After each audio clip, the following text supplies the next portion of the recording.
Eu tenho a certeza que depois desse vídeo perderei colegas, agendas e apreciação pela minha pessoa e pelo meu ministério. Entretanto, há uma necessidade em se falar a verdade e quando falamos a verdade, há um certo preço a se pagar. E eu estou totalmente disposto a pagar esse preço. O meu intuito com esse vídeo não é tentar te convencer com meus argumentos sólidos, mas sim simplesmente mostrar que a igreja nunca precisou de show gospel, ou seja lá o que for. Eu não sei como as coisas estarão daqui a alguns anos depois desse vídeo, mas pode ter certeza que os meus pensamentos acerca desse assunto não vão mudar, a não ser que alguém consiga me provar com bons argumentos de que eu estou errado. Mas vamos ao que interessa. Lembrando que a minha posição não é um ataque pessoal a ninguém, mas apenas a minha posição sobre tal assunto. Mas, se a minha posição como pregador, professor e teólogo te assusta, eu sinto muito. Eu quero dividir com vocês 3 argumentos. O primeiro é com um olhar histórico.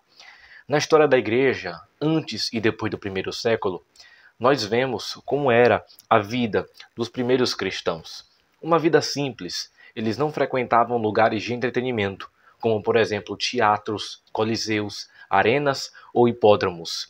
Eles não viviam uma vida boêmia e rejeitavam toda e qualquer amizade política vindo dos imperadores ou do Estado.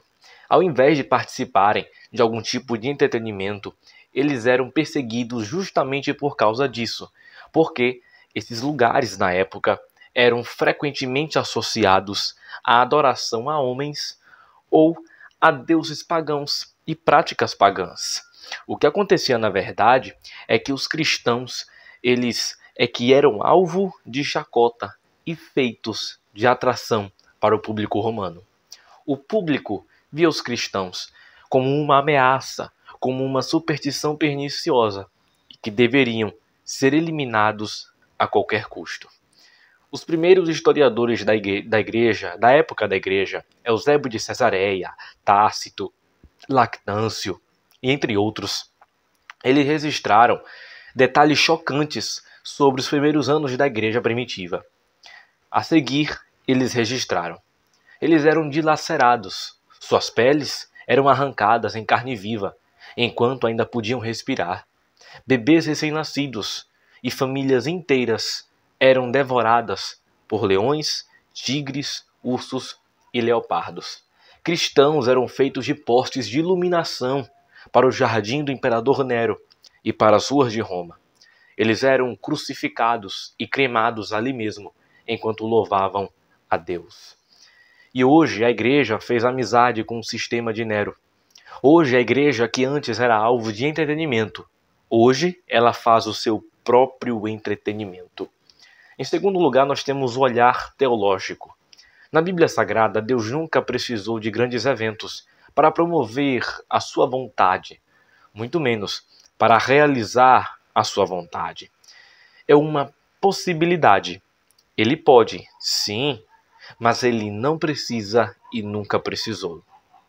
A Bíblia também nos mostra que Deus sempre falou primeiro através da lei, depois pelos profetas, que muitas das vezes eram rejeitados e mortos pela mensagem que traziam, e depois através de Cristo, que o mesmo também foi rejeitado pelo seu próprio povo, o povo judeu. Ele veio para que era seu, mas o seu não receberam.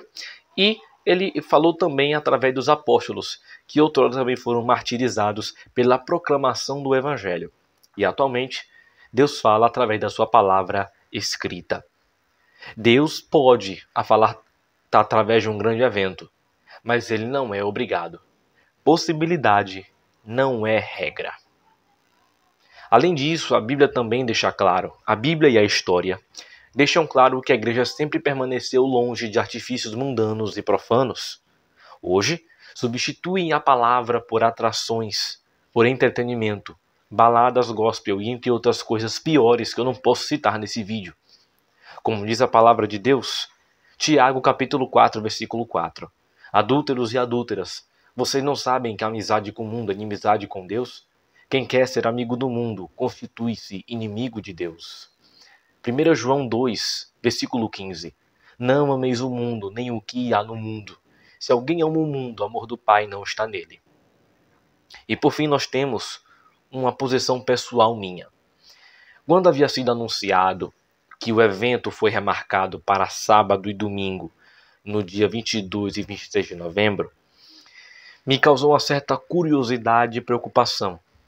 Nesses 2 dias eu estava em agendas, estava pregando em algumas igrejas, e uma era em Arembepe, aqui na Bahia, e outra em Camaçari. E eu pude contemplar com os meus próprios olhos que naqueles 2 dias as igrejas estavam vazias, simplesmente porque a maioria estava no show. Fotos que a minha esposa registrou dos cultos e que depois eu as analisei com mais cuidado, mostrou a quantidade impressionante pequena de membros, comparado ao número de pessoas que foi divulgado que estavam presentes no evento. Segundo a página Jornal Camaçari, o evento reuniu mais de 45 mil pessoas, um número surpreendente, já que muitos nos comentários dessa mesma notícia relataram que quando estavam lá não viram esse número. Talvez um dado falso, só para tentar mostrar a força do governo em atrair os crentes. Além disso, os mesmos que cantaram no evento foram chamados oficialmente pela página de atrações. Antigamente, nós éramos chamados de atrações para o entretenimento e sofrimento. Agora, nós somos chamados de atrações para o nosso próprio entretenimento e faturação de milhões no bolso. Se tem quem cobre, tem quem financie. Além do mais, pelo menos em minhas pesquisas, eu não pude sequer contemplar uma pregação bíblica expositiva do Evangelho neste evento. As pessoas pensam que o louvor pode estar acima da palavra, mas não. No dia de Pentecostes, o apóstolo Pedro ele pregou a palavra falada, e quase mais de 3.000 pessoas foram salvas. Em Bereia, Atos 17, Paulo prega na terra dos gregos.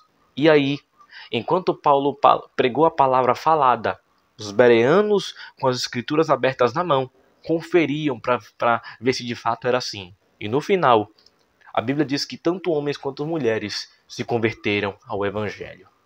E sem contar que também, nesse evento aí, a maioria das pessoas que vão para esse evento, diga-se de passagem que 50% é crente e os outros 50% são ímpios. E aí, nós temos aí a data do evento. A pessoa passa a vida, o mês, semanas e dias antes do evento, se prostituindo, bebendo, fumando, adulterando, mentindo, blasfemando contra o nome de Deus, com seus estilos de vidas pecaminosos. E aí, quando chega no dia do evento, quer dar uma de filho de Deus, quer dar uma de filho de crente. Mas na verdade não é assim que funciona. A Bíblia diz que aqueles que são filhos de Deus fazem a sua vontade, permanecem na sua presença, são de fato dele.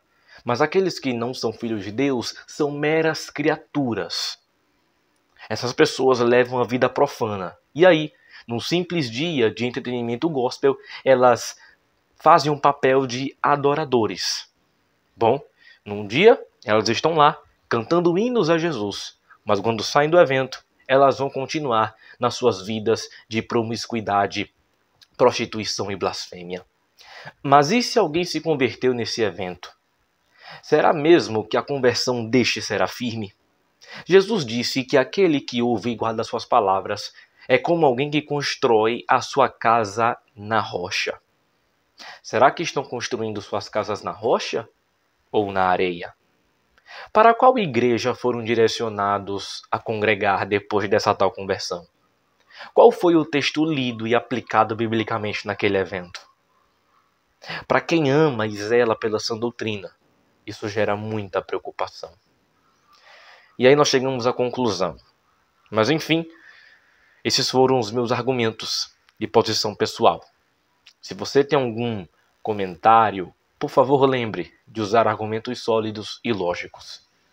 Vale lembrar, por final, que meu intuito aqui não é tentar te convencer, mas apenas te mostrar uma outra realidade que só quem tem olhos espirituais vai enxergar.